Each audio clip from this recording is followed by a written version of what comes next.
Salam persaudaraan Indonesia. Saya terpanggil untuk menjawab klaim dari umat lain yang mengatakan bahwa Injil Barnabas adalah Injil yang asli. Karena itu beberapa jawaban yang saya akan berikan adalah bahwa Injil Barnabas atau yang disebut dengan Injil Barnabas tidak ada kaitannya dengan Injil yang dipercayai oleh orang Kristen. Ya, Barnabas sendiri yang dimaksud di sini bukanlah teman sepelayanan Rasul Paulus yang ditulis dalam Kisah Rasul. Ya, untuk lebih jelasnya sebenarnya Injil Barnabas itu ditulis oleh seorang yang bernama Marino. Kemudian dia menganut agama Islam, berganti nama jadi Mustafa Al-Arandi. Yaitu yang disebut dengan Injil Barnabas itu diterjemahkan ke dalam bahasa Italia pada abad ke-13. Apa yang menjadi tujuan daripada Injil Barnabas ditulis ya oleh Marino, ya, yaitu tentu adalah tujuan pertama adalah untuk meninggikan Nabi Muhammad dan merendahkan Yesus. Dan yang kedua adalah untuk mengatakan, menegaskan keyakinan daripada umat Islam, saudara kita ini, bahwa Yesus itu hanyalah sebagai nabi, sebagai seorang nabi, bukan Tuhan, apalagi anak Tuhan atau anak Allah. Lalu kalau kita perhatikan Injil atau isi dari Injil Barnabas ini, ya, sangat bertentangan dengan Al-Quran itu sendiri. Ya, contohnya misalnya adalah dikatakan di dalam Al-Quran itu sendiri bahwa Muhammad adalah utusan Allah. Kemudian di dalam hadis dikatakan Isa Al-Masih adalah utusan Allah. Jadi sebenarnya mana yang benar ini?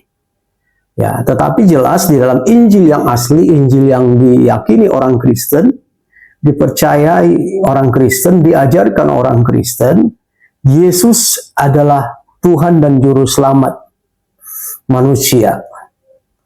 Lalu adalah cukup jelas kalau dipelajari dengan baik isi Injil yang dimaksud dengan Injil Barnabas itu, Injil palsu itu, dia tidak memahami geografis peristiwa-peristiwa di mana Yesus ketika ada di dalam dunia ini, ya, bahwa dikatakan bahwa Yesus bersama-sama dengan murid-muridnya itu pergi naik perahu dari Galilea ke Nazaret, naik perahu.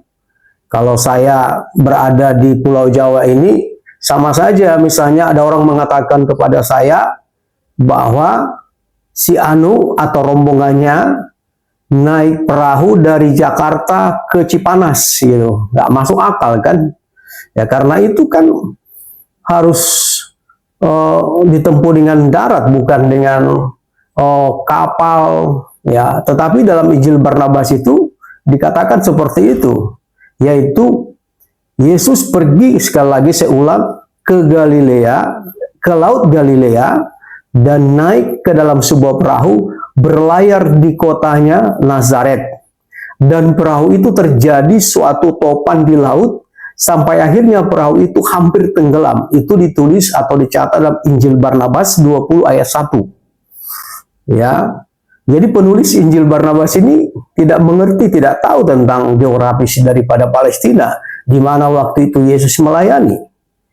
Ya, lalu juga misalnya contohnya saja, di dalam Injil Barnabas alinea 3 ayat 1, dikatakan atau ditulis itu, ketika Yesus lahir, Pilatus adalah gubernur, sedangkan jabatan kepala agama dipegang oleh Ananias dan Kayafas. Ini adalah dicatat dalam Injil Barnabas atau yang disebut dengan Injil Barnabas ini. Hal ini tentu nggak benar ya, karena Pilatus menjadi gubernur dari tahun 26 sampai 36 Masehi. Sedangkan Ananias menjabat sebagai kepala agama pada tahun 6 Masehi, sedangkan Kayafas pada tahun 8 sampai 36 Masehi. Sebenarnya masih banyak ayat-ayat yang memang tidak pas, tidak sesuai dengan fakta yang sebenarnya. Tapi saya hanya mengutip beberapa. Ya, contoh lain misalnya dalam Injil Barnabas 142 alinea bagian tengah dituliskan bahwa Mesias tidak akan datang dari keturunan Daud. Ya, tetapi dari keturunan Ismail dan bukan kepada Ishak. Ya, juga di dalam hal ini tentu nggak benar lah itu ya. Masa Mesias itu lahir dari keturunan Ismail? Karena itu kan sangat jauh lah ya kalau ini kan ditelusuri silsilah itu.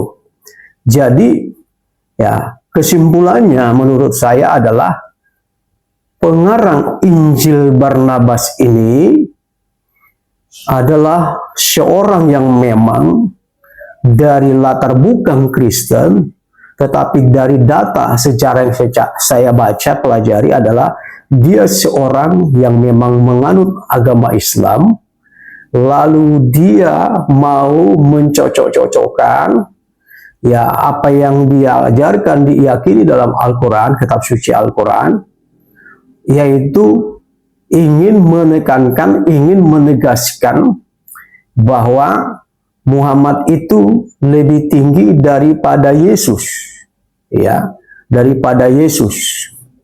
Kemudian juga adalah di sini juga kita lihat ketidakpahamannya tentang geografis Palestina di mana Yesus waktu itu melayani. Jelas tadi saya sudah katakan bahwa dari Danau Galilea naik perahu ke Nazaret.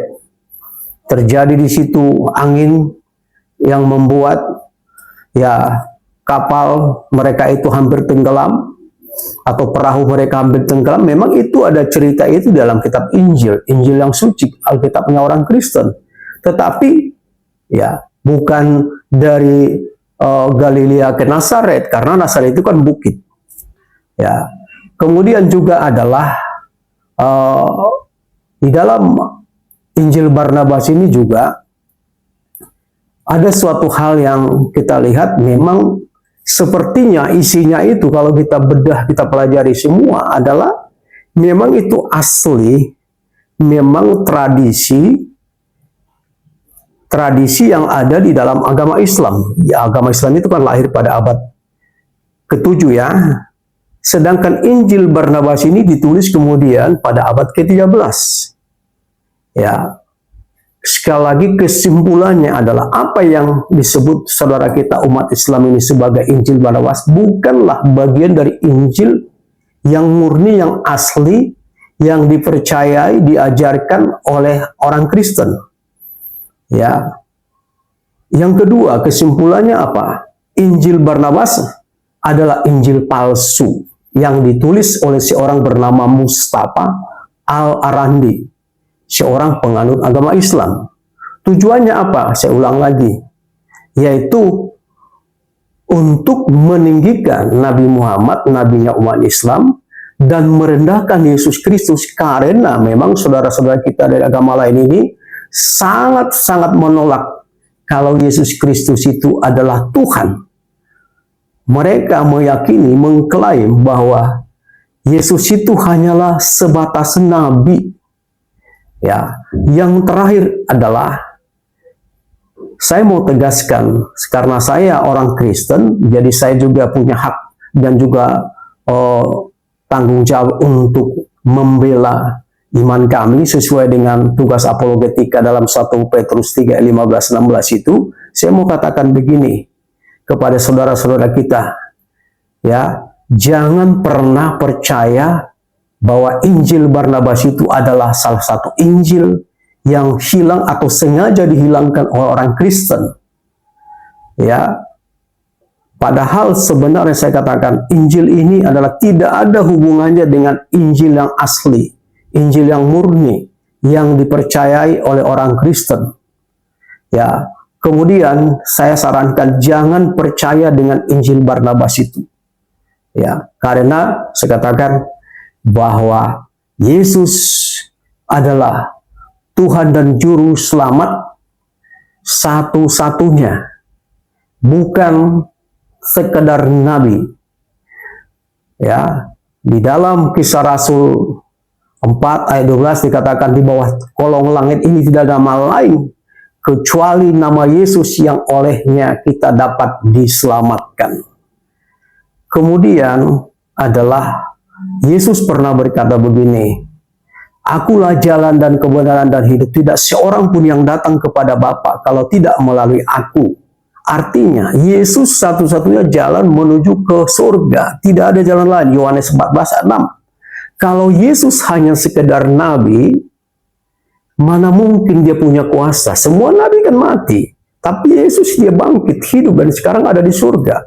Karena itu siapa yang percaya kepada Yesus Kristus, menerima dia sebagai juru selamat, sebagai Tuhan, dia memiliki keselamatan atau anugerah keselamatan, dan ada jaminan akan masuk surga karena Yesus ada di surga dan dia kelak akan menjemput orang yang percaya kepadanya.